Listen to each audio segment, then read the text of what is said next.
Hi అండి, అందరికీ నమస్తే. Welcome to our channel. ఈరోజు వీడియోలోని పూల్మా కర్రీతో కర్రీ ఎలా ప్రిపేర్ చేసుకోవాలో ఈ వీడియోలో ఇప్పుడు చూద్దాము. ముందుగా స్టవ్ మీద పాన్ పెట్టుకుని అందులో పూల్మా కర్రీ వేసుకుని ఫ్రై చేసుకోవాలి. ఈ ప్రాసెస్ అయితే అస్సలు స్కిప్ చేయకూడదండి, లేదంటే కర్రీ అస్సలు బాగోదు. ఎందుకు ఫ్రై చేయాలంటే ఫస్ట్ పుల్మకర్ని ఇలా పట్టుకుంటే చూడండి, ఇందులో గాలి వెళ్ళిపోయి ఇలా పట్టుకుని నలిపితే పగలట్లేదు. అందుకని ఇలా ఫ్రై చేసుకున్న తర్వాత మనం పట్టుకుని చూస్తే ఈ విధంగా పగులుతుందండి. ఇలా పగిలే వరకు మనము ఫ్రై చేసుకోవాలి. అప్పుడు చాలా బాగుంటుందండి, బాగా క్రిస్పీగా అవ్వాలి. ఇవి ఫ్రై అయిన తర్వాత వీటిని ఒక ప్లేట్లోకి ట్రాన్స్ఫర్ చేసుకోండి.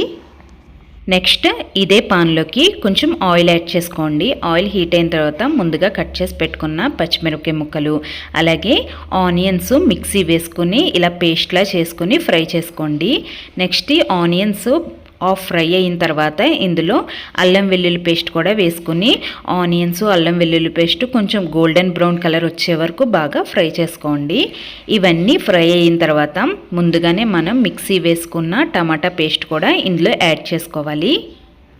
ఈ టమాటా కూడా బాగా మగ్గే వరకు మనము బాగా ఫ్రై చేసుకోవాలి. ఇప్పుడు చూడండి, టమాటా అది బాగా ఫ్రై అయిపోయింది. ఇప్పుడు మనం స్పైసెస్ యాడ్ చేసుకుందాము. ఇందులో కొంచెం పసుపు, సాల్ట్, కారం, ధనియాల పొడి, కొంచెం గరం మసాలా పౌడర్, అలాగే ముందుగానే ఫ్రై చేసి పెట్టుకున్న పూల్మకాని కూడా ఇందులో వేసుకోవాలి. ఇవన్నీ కింద నుంచి పైకి అంతా బాగా కలిసేలాగా కలుపుకోండి. ఇది 1 నిమిషం బాగా ఫ్రై చేసుకోండి. ఇలా 1 నిమిషం ఫ్రై చేసుకున్న తర్వాత ఇందులో ఇప్పుడు వాటర్ యాడ్ చేసుకుందాము. ఇందులో సరిపడేంత వాటర్ యాడ్ చేసుకోవాలి. పూల్మకాని ములిగే అంతలా వాటర్ యాడ్ చేసుకుంటే సరిపోతుంది.